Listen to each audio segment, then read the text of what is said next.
Bunda, tolong, aku itu sakit lambung udah 8 bulan, udah konsumsi obat-obatan juga 8 bulan, tapi nggak ada perubahan. Nah, ini aku bakal menjelaskan kenapa sih udah banyak banget konsumsi obat nggak sembuh-sembuh. Kemudian juga ada yang menjalankan ibadah puasa tiba-tiba mual, kayak hamil, tapi ternyata setelah dites pack, setelah dicek itu negatif. Kemudian jantungnya berdebar-debar. Aku juga akan berikan tips. Selanjutnya ada juga perut kayak terasa kenyang terus begah dan susah tarik nafas atau nafas pendek ngap-ngap gitu ya.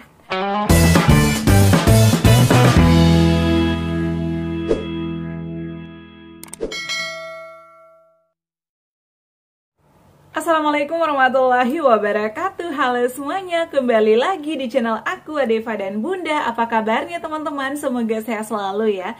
Gimana nih puasanya? Semoga lancar ya. Nah teman-teman, alhamdulillahirobbilalamin, banyak banget yang ngechat aku ya.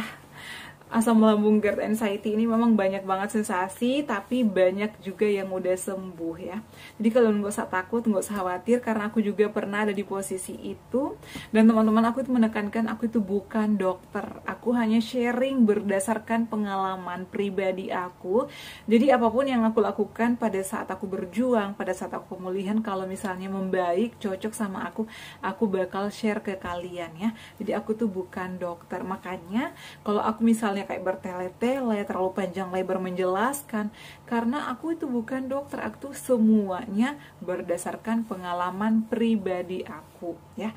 Kalau kalian pengen nanya obat apa ya Bun yang aman, obat apa ya yang cocok, obat-obatan kayak obat-obatan dokter itu wajib banget konsultasi. Tapi kalau misalnya obat-obatan herbal aku punya, aku cocok, makanya aku share ke kalian ya.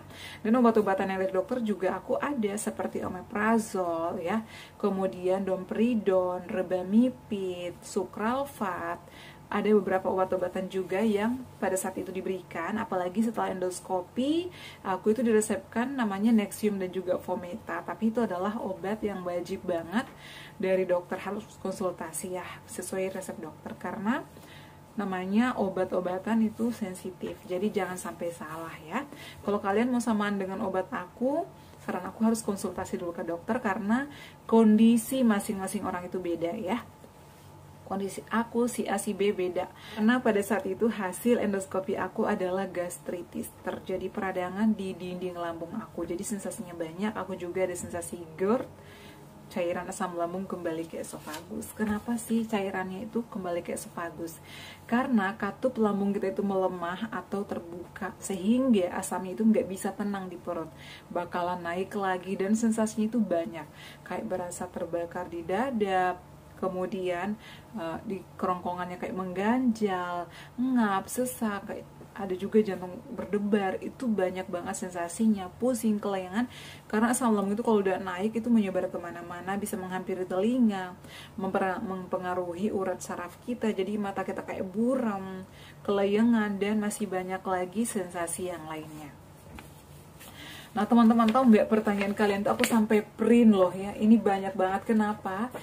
Aku takut kelewat, makanya aku print. Aku suruh suamiku ngerangkum semuanya dan aku langsung print ini semua pertanyaan kalian. Dan ini belum semuanya. Kenapa aku print? Biar aku bahas satu-satu. Jadi buat kalian yang sudah bertanya, terima kasih banyak. Aku bakal bahas, bacakan satu persatu, dan insya Allah aku akan berikan solusi. Semoga solusinya bisa membantu dan bermanfaat untuk kalian. Nah pertama aku bakal bahas ya atas nama user Go, nggak tahu siapa namanya ya, yang penting ini ada pertanyaannya. Bunda udah 1 bulan perut terasa kenyang, tarik nafas.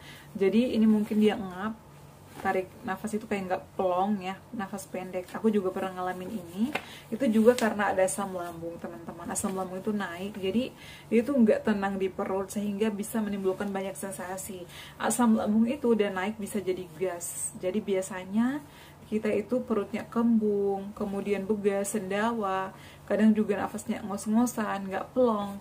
Itu banyak banget. Jadi cara mengatasinya gimana? Yang pertama, kalau misalnya udah ngalamin kayak perut kembung, nafasnya nggak plong atau mungkin ngap, duduk yang tenang, kemudian selonjoran boleh atau dilipat aja kaki kanan, disimpan di atas kaki kiri ya. Kemudian teman-teman duduk tenang, Setelah itu minum air putih. Air putih itu wajib banget dibawa kemana-mana. Mau air hangat, air putih biasa itu harus ada.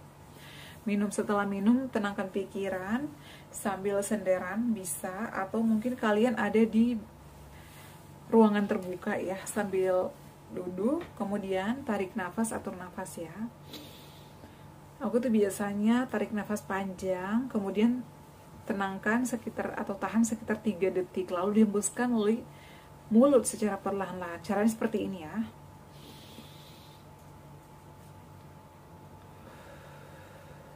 Jadi biasanya aku sambil meram agar pikirannya itu fokus ya ke hal yang aku lakukan. Jadi kalau misalnya kita mulai engap, mulai cemas, jadi lakukan hal-hal yang menyenangkan agar pikiran gitu fokus ke aktivitas kita. Biasanya aku sambil menjamkan mata.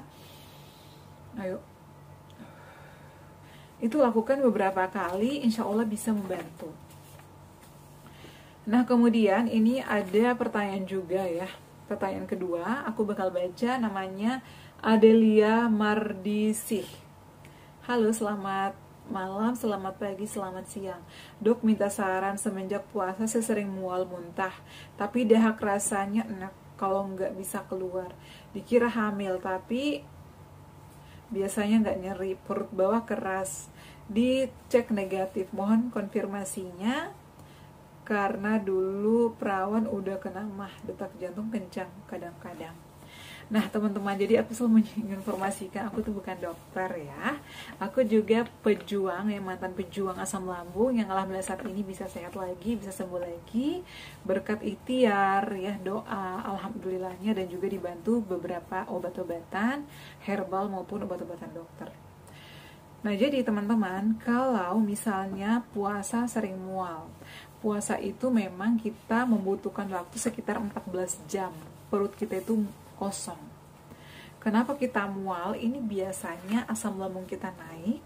Ya, itu juga bisa faktor dari kehamilan. Tapi setelah dicek katanya negatif. Kalau misalnya sudah dicek tapi negatif, ya ini sih ciri-cirinya memang kayak mau hamil. Tapi hamil itu ya hampir sama, nggak sama sih, tapi ada mirip-miripnya sensasinya seperti sensasi asam lambung. Karena pada saat itu ya teman saya juga itu dia ngeluh mual, perut bawahnya itu kayak kencang, keras gitu, karena asam lambung juga. Ternyata beberapa minggu kemudian dia hamil. Jadi saran aku nih buat kakak Adelia Mardisi, bisa konsultasi ke dokter ya, konsultasi ke dokter nanti agar dilakukan pemeriksaan. Karena mungkin ya pemeriksaan kita di rumah itu nggak akurat, jadi aku saranin periksa ke dokter apakah beneran hamil atau enggak. Tapi kalau misalnya ini dari asam lambung, saran aku yang pertama, pada saat sahur diperhatikan, menu-menunya wajib banget diperhatikan. Hindari makanan pantangan, minyak-minyakan, dihindari dulu ya. Kemudian pada saat makan sahur, kalau bisa jangan terlalu banyak, jangan terlalu kenyangan. Nanti kalau kenyangan itu nanti perut kita bakalan kembung dan mual. Dan itu dirasakannya nggak setelah makan. Biasanya asam lambung itu bakalan naik di jam 9, 11, 12. Itu mulai berasa perut kayak perih, perut kayak mual. Jadi cara mengatasinya kayak gimana kalau misalnya kita udah mual ya. Jadi kalau misalnya lagi ngerasain mual atau muntah, kan puasa batal ya, atau kalau misalnya muntah. Jadi pada saat udah batal nih siang misalnya, saran aku minum air hangat, kemudian makan nasi sedikit aja, kayak sesuap 2 suap tapi dikunyah halus ya. Kemudian setelah itu ambil jahe, diiris tipis boleh, digeprek boleh, masukkan ke gelas, diseduh, kemudian kasih madu. Kalau nggak ada madu, kasih gula aren, diaduk, tunggu dingin, suam-suam kuku, setelah itu diminum, konsumsi. Setelah itu istirahatlah teman-teman, istirahat, tapi pastikan miringnya ke kiri ya, agar asam lambungnya tidak gampang naik. Kemudian bantalnya ditinggiin, itu bisa membuat kita lebih nyaman, lebih enakan. Nah tenggorokannya nggak nyaman bun, gimana? Iya, karena asam lambungnya itu udah naik ke esofagus. Biasanya itu bisa merusak gigi, gusi merah-merah, gusi bengkak, kemudian bau mulut, kemudian selain itu juga rasanya asam, pahit, dan lain sebagainya. Itu semuanya dari asam lambung teman-teman. Jadi caranya kita itu wajib ya konsumsi atau kumur-kumur air garam. Caranya ambil kayak mangkok kecil ya atau gayung, masukkan garam ke dalam, kemudian kasih air panas, air som-som kuku aja deh, air hangat, kemudian dikumur-kumur. Kumur-kumurnya itu di pagi pada saat bangun pagi sebelum makan dan minum, kemudian pada saat mau tidur malam. Misalnya nih makannya malam jam 7. Jam 7 setelah itu istirahat. Sebelum gosok gigi itu kan ada waktu biasanya ya istirahat dulu sambil selonjoran. Aku tuh di situ sambil kumur-kumur air garam. Setelah kumur-kumur air garam 5 menitan baru lanjut gosok gigi agar ya dahak-dahak dan kayak lendir-lendir yang mengganjal di sini tuh keluar. Dan itu nggak instan teman-teman, butuh waktu ya beberapa kali baru sembuh. Jadi jangan ngeluh, karena kalau misalnya kita makin ngeluh itu asam lambung kita makin naik dan itu nggak bakalan hilang sensasinya, dan juga tenggorokannya makin mengganjal aja. Jadi dibawa happy aja, dibawa enjoy aja. Kalian harus berdamai dengan sensasi ini. Kalau ini hanya sementara, kalau misalnya nanti udah sembuh itu nanti bakalan hilang. Jadi caranya harus kontrol pikiran, makanan diperhatikan, pola hidupnya dijaga, diterapkan yang disiplin. Pola makannya, pola pikirnya, tidurnya, istirahatnya, harus semuanya itu disiplin. Makanannya kayak soda-soda, minumannya dihindari dulu, cabai-cabai ya. Nah, kemudian di perut bawah keras, jadi saran aku untuk periksa ke dokter ya. Ini sih bisa memang kategori hamil. Oh ya, apalagi dia pada saat masih sebelum nikah itu udah kena mah. Jadi ini harus pemeriksaan lebih lanjut ya, dokter yang bisa menyimpulkan. Nah, detak jantung tiba-tiba kencang, ini biasa juga dari asam lambung yang naik ya ke dada. Jadi itu bisa membuat kita kayak berdebar-debar, dan juga karena kecemasan ya. Jadi memang ada banyak hal yang membuat kita asam lambung tiba-tiba naik, tiba-tiba kambuh dari makanan, dari pikiran, atau mungkin juga kita habis mengangkat beban berat karena kecapean juga. Jadi ada banyak, harus hati-hati teman-teman. Nah, kemudian nih ada pertanyaan dari Demanik. Bunda, tolong sih saya damin yang sakit lambung udah 8 bulan selalu konsumsi obat tapi nggak sembuh juga, gimana sih solusinya? Halo Kak Damianus. Jadi asam lambung ini sebenarnya bisa sembuh Kak, tapi itu butuh proses. Karena apa? Asam lambung itu terjadi nggak instan juga. Dari kategori ringan, kategori menengah, dan kategori parah. Jadi kita ini harus introspeksi diri. Kenapa ya udah 8 bulan nih aku sakit lambung tapi nggak sembuh-sembuh? Ya karena proses terjadinya asam lambung itu juga panjang. Awalnya nih mah biasa, kan ada kategorinya, ini lebih tinggi mah atau GERD ya, lebih tinggi GERD dong. Jadi untuk proses dari mah ke GERD itu membutuhkan waktu yang lama dan proses yang panjang teman-teman. Nah udah 8 bulan Bu konsumsi obat ya, karena memang lambungnya berarti kategorinya menengah ke atas, jadi nggak boleh ngeluh, karena kalau makin ngeluh itu bakal makin parah. Nah udah konsumsi obat-obatan Bu, jadi konsumsi obat-obatan ini juga harus disiplin. Jangan sudah konsumsi obat tapi makanannya nggak dipantang, masih suka telat, masih suka begadang, masih sering mengangkat beban yang berat, masih sering stres, itu nanti bakalan sia-sia konsumsi obat kalau misalnya nggak dibarengi dengan 3P-nya. Nah, jadi saran aku untuk Kak Damianus, udah sakit 8 bulan, udah konsumsi obat, pertama, ubah, modifikasi pola hidupnya. Pertama dari makanannya. Mungkin yang tadinya suka soda, suka pedas, Bunda tapi aku udah menghindari. Iya, udah menghindari, tapi itu proses penyembuhannya juga butuh waktu, karena mungkin tadinya dari faktor makanannya itu berlebihan. Jadi semuanya itu ada sebab akibat, butuh proses, butuh waktu, karena dari mah ke GERD itu panjang. Kenapa sih kita udah mah tapi tiba-tiba masuk ke GERD, tiba-tiba kategorinya GERD gastritis? Karena pada saat kita udah mah tetap aja bandel, udah tahu nih lagi mah tapi makan sambalnya dibanyakin, makan sambal sambil minum soda, ngerokok, begadang, minum alkohol dan lain sebagainya. Itu nanti dia tingkatannya akan naik. Jadi tingkatannya itu enggak dari ringan langsung parah, enggak. Jadi dari ringan dulu kemudian menengah baru parah. Jadi teman-teman, aku selalu menginformasikan kalau udah ada emah, udah ada kategori ringan, harus hati-hati, semuanya harus terkontrol. Aduh aku mah nih, jangan deh, aku nggak mau makan pedas deh. Kalau makan pedas ya sewajarnya aja, jangan berlebihan. Jadi Kak Dominus ya, kalau misalnya udah berobat, tetap konsumsi obat. Ada obat yang sebelum makan, setelah makan. Selain konsumsi obat juga, pola makannya diperhatikan, pola pikirnya dikontrol, sering olahraga, melakukan meditasi, agar nggak stres terus. Lakukan yoga, lakukan meditasi, lakukan healing. Karena kalau misalnya terus-terusan mengeluh dengan sensasi ini, itu nggak bakalan ada habisnya. Jadi kita harus, intinya harus berdamai dengan sensasi ini. Kalau ini adalah asam lambung hanya sementara. Kalau udah sembuh ini bisa normal lagi.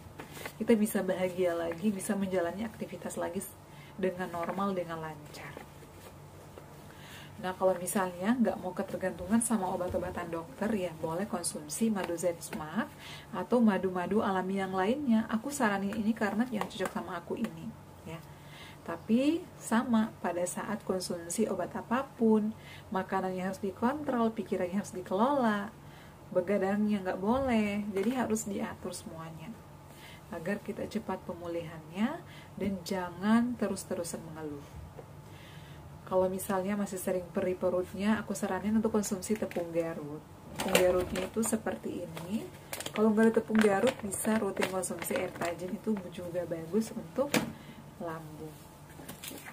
Ya, jadi untuk kali ini 3 pertanyaan dulu. Insya Allah besok aku bakal bahas lagi. Ini masih panjang. Jadi buat kalian yang sudah bertanya, karena udah 16 menit ya, biasanya aku videonya itu paling lama 16 atau 18 menitan ya. Kalau udah 20 menit itu pasti udah nggak ditonton sampai selesai. Jadi aku bakal bahas sedikit-sedikit dulu sesuai pertanyaan kalian. Jadi saran aku nonton terus video aku. Yang sudah bertanya aku bakal bahas. Makanya aku sampai ngeprint, jangan sampai kelewat ya. Oke ya, cukup sekian video kali ini. Semoga bermanfaat. Terima kasih yang selalu setia menonton video-video aku. Jangan lupa bantu aku subscribe, like, komen, dan share. Assalamualaikum warahmatullahi wabarakatuh.